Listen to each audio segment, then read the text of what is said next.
So this is the Ellipal Joy, but this one is running my custom firmware because obviously they don't ship with my logo on them, and I just flashed that myself.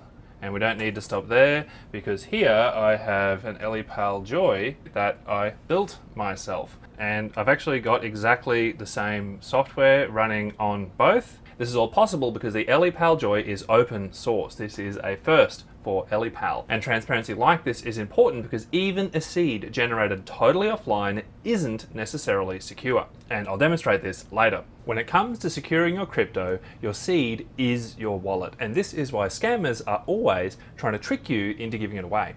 At the same time, malicious or incompetent seed generation can also mean that either hackers or your wallet vendor could potentially scam you. And this is where the Ellipal Joy comes in. I actually had a lot of fun in this video, and it's a pretty crazy deep dive in some parts. So this video will be broken up into a few sections. Firstly, I'll be doing the standard unboxing and demo of the standard functionality of a retail Ellipal Joy with the stock firmware that comes with it, just like you'd buy in a shop. Secondly, I'll be doing a quick code review of the firmware running actually on the Ellipal, as well as demoing how to flash your own firmware onto the retail device, because the documentation currently on the Ellipal GitHub isn't actually enough. You will need to do some soldering. Thirdly, I'll be going even deeper into this and running through how to make your own Ellipal Joy using off-the-shelf components. Guys, this is what open source software is all about. And finally, I'll be offering a bit of a summary as well as some closing thoughts. Anyway, let's get into it. And if you haven't already done so, hit subscribe, and that way you can stay in the loop for content I make to help you find your way in the crazy and often hostile environment that is cryptocurrency. All right, so this is the box, just a little cube, and let's get into it.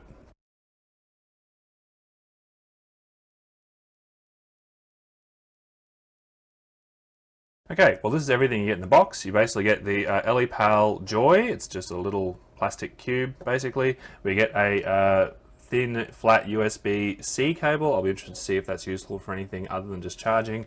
Sort of like a rubbery silicon, a little silicon lanyard, and some instructions. That is it. So let's follow the bouncing ball. So let's just see if it works straight out of the box. Oh yeah, there we go. Right, okay, so that's okay. That's previous, that is next. So let's see. I press those buttons now, nothing happens. So if I just press OK, so it supports 12, 15, 18, 21, and 24 word mnemonics. Let's just say 24. Generating. And there are the words.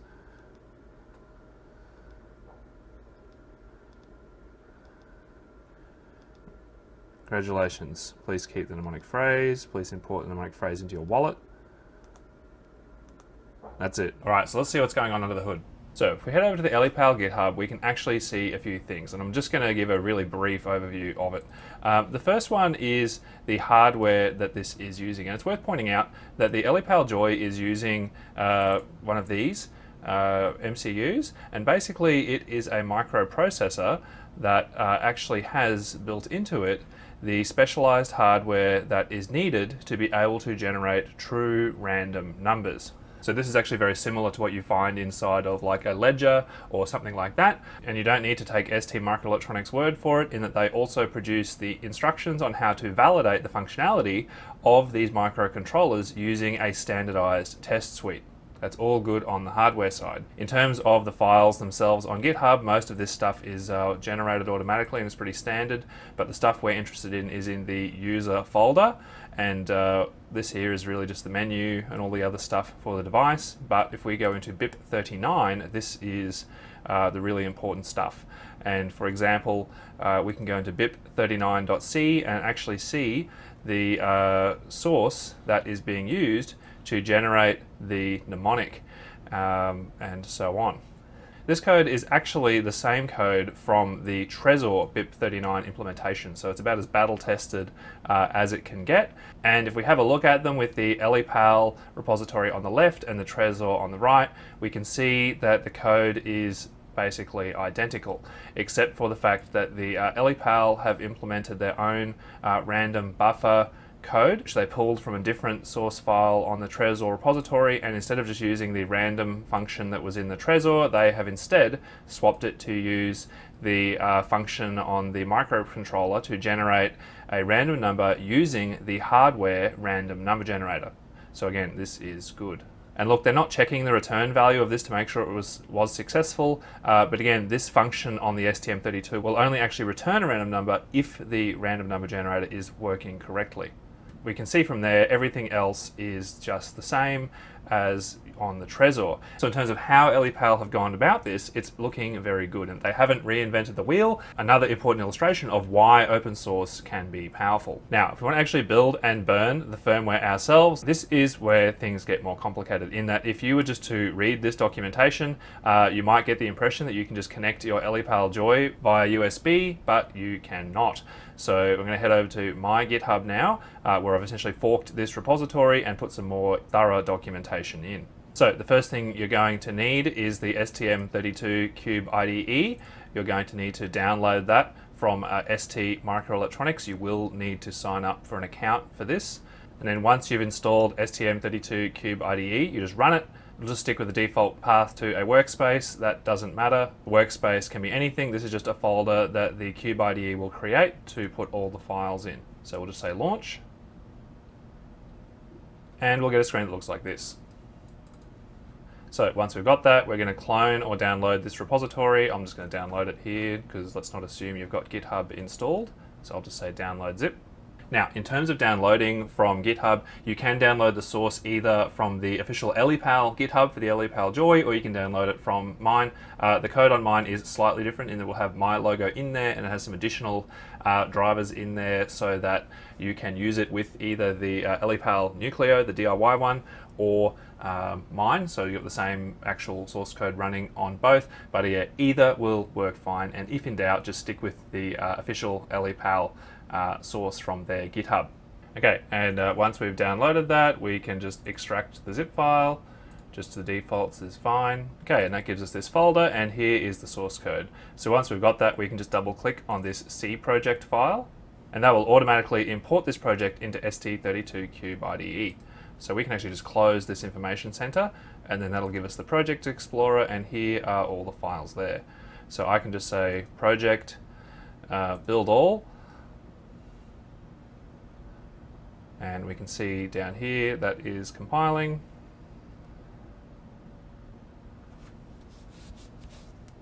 And there we go. So we've got a hex file that we could actually upload straight to the device. When it comes to actually programming the device, this is where things get more complicated and goes beyond the documentation on the Ellipal GitHub. So basically the issue is that you can't just program it using the USB port. The data lines on this USB port are not connected. That's actually a good thing as far as security is concerned, in that the device, the MCU on there is running totally standalone. So even if you had your Ellipal Joy connected to a computer that had all sorts of malicious stuff on there, the USB port is only for charging. There is no data that is transmitted across it. But that does make things a bit more complicated in terms of flashing firmware onto it.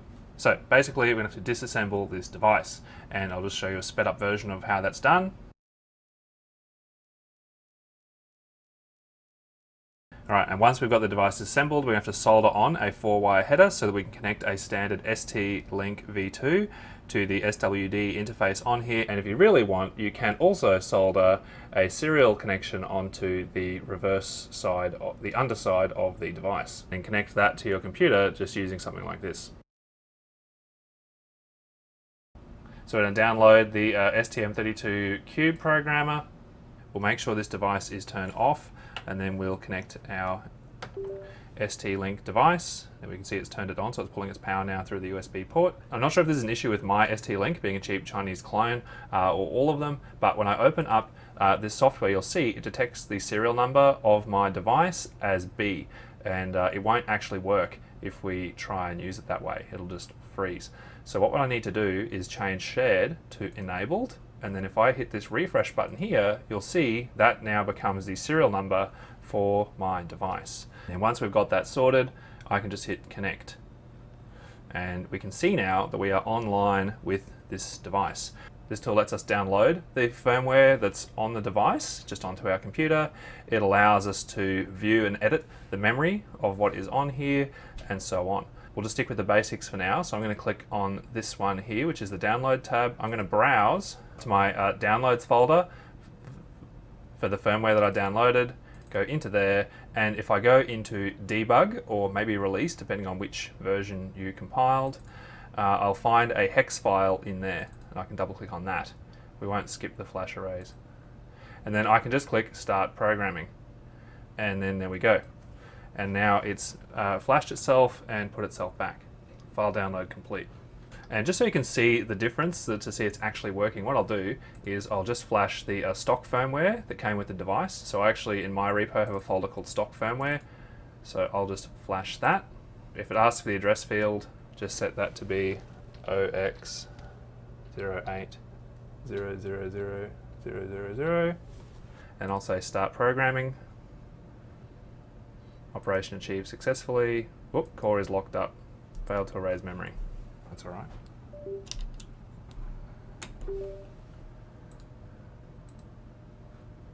Connect. So if you have any issues, we'll just go in and manually fully erase the device. So full chip erase, yes. And then we'll just try flashing that again. There we go, file download complete. So now you can actually see this is running the official stock Ellipal firmware again. So it's got their logo back in it. And this is exactly the same firmware that was running on it when I first got it. So there you go. You can also just connect up the serial port, and since the stock firmware has serial disabled, I'll just put my firmware back on there. If I go into Device Manager, I can actually see my USB serial port device there, which is COM9. If I use a terminal program like Putty, I can just say the serial, and I'll just say COM9. Speed is 115/200. And just say open. And then what we can see here is we actually have some debugging that shows us, for example, when the buttons are pressed, what's happening. But useful if you're trying to debug the hardware and the software. And while we run through the stock hardware, I'm just going to demonstrate for you the way that this device can actually generate malicious seeds, ones that the vendor or someone else could know, even though the device is offline. I'm not going to show you how exactly to do that, but it is very easy to do. All right, so I've got the nasty firmware on there, and this is an extreme example. And basically what's going to happen here is this is just going to generate the same seed every single time. So we can see there, those are the first four words: element, quit, salmon, effort. And even if I totally unplug it and run this totally just offline,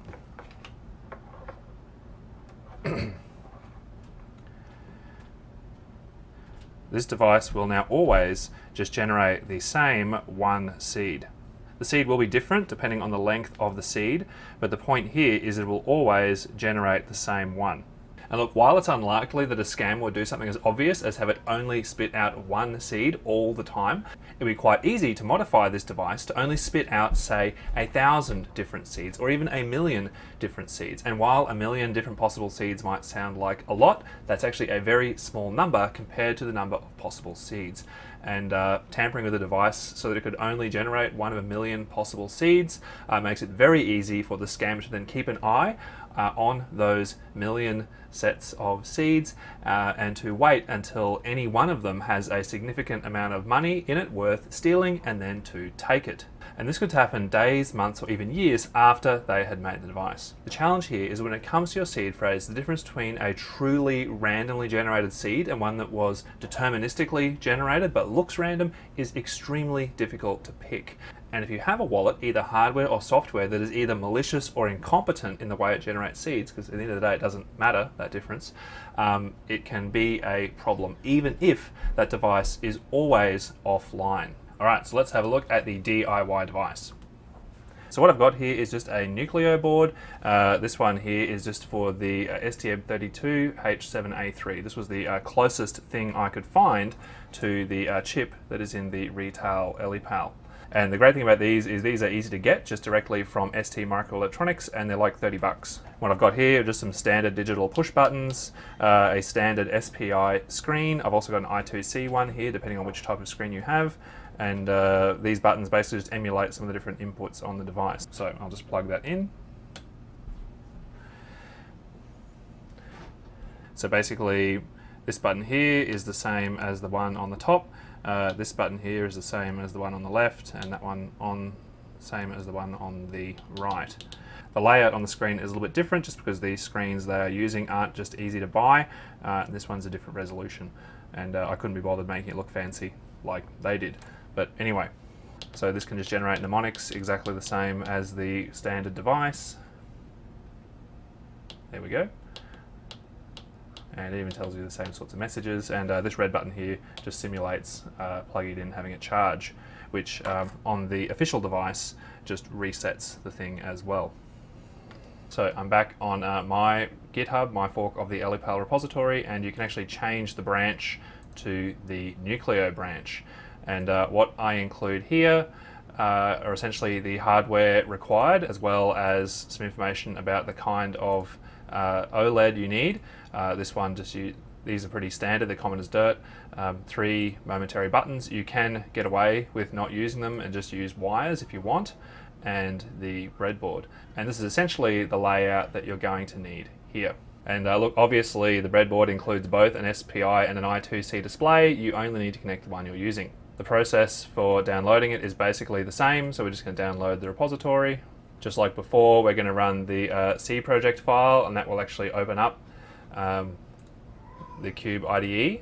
And you can see now we have 2 different projects in the workspace. So this one here was the stock, and this Ellipal Joy Nucleo is the one. The one instruction here that you do need to know is if you are using a I2C or an SPI display, you do need to go into this file here, SSD1306conf.h, and essentially comment out the one you are using. So by default, it actually will use I2C, not SPI, just because these sorts of screens are more common. So if I actually just go to run and debug, there we go, and now we're running using the I2C display. And debugging this is just the same, except that the ST-Link device automatically creates a serial port. On my system, that port is COM3. If we go into a terminal program like PuTTY, just change that to COM3, change the speed to 115/200, and say open. We are now connected to our device. And there we go, so now that we're connected, we can see the standard sort of stuff, so like button presses and so on. And there we go, that's working just like the standard device. So basically, if you look at the repositories, you'll see that the same code can be running on both the retail device and the nucleo device. Again, with the advantage with the nucleo device being that not only are you running open source and trusted software, but you're also running open source hardware. And you're not actually advertising to anybody that you're interested in crypto when you buy this device. One caveat I will add is that while the 2 chips are very close in terms of they're both a STM32 H7 device, they're not identical. So you can't just flash the firmware straight from a Retail Ellipal onto the nucleo one. It will just freeze because you know, these chips are different. They have a very different number of pins on them if you look at them. As long as you open up the right project in the STM32 Cube IDE, so either the nucleo one or the stock one, you can copy the user folder and code between the 2 and have the same user code running on both. So as I mentioned at the beginning, I found this whole process to be really interesting. This video actually took a few months from start to finish, and the Ellipal Joy traveled with me back to Australia and then back here, just because Australia is where all my tools were. I have them all now, which is great. So expect more DIY hardware related stuff in the coming months.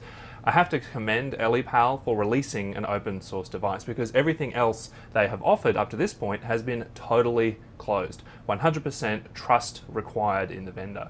And Ellipal were actually quite helpful in providing information with this that went beyond their documentation, so that was really good too.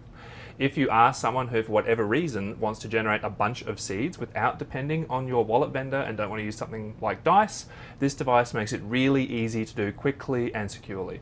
And if you transcribe your seed from the Ellipal Joy to paper or steel first, you have the added bonus of automatically verifying the seed as you enter it into your hardware wallet.